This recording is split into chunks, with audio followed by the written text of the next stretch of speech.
Hi, this is Grant Gusson. I'm from AVI Systems. Here we are at InfoComm 23, and we're showing off our executive broadcast remote contributor kit.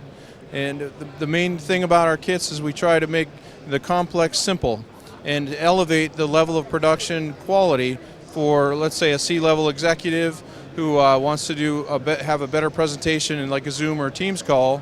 They can level up by having a better camera, addressing the camera through a teleprompter, the people on the far side.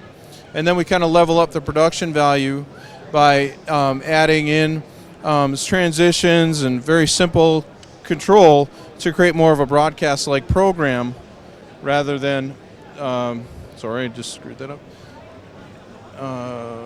Title, so I can get the video.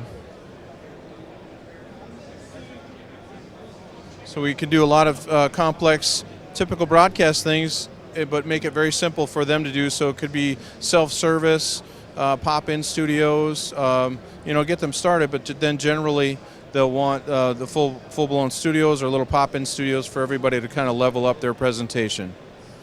So if you want to learn more information, just go to avisystems.com. I'm sorry, www.avisystems.com, and we'll reach back out to you.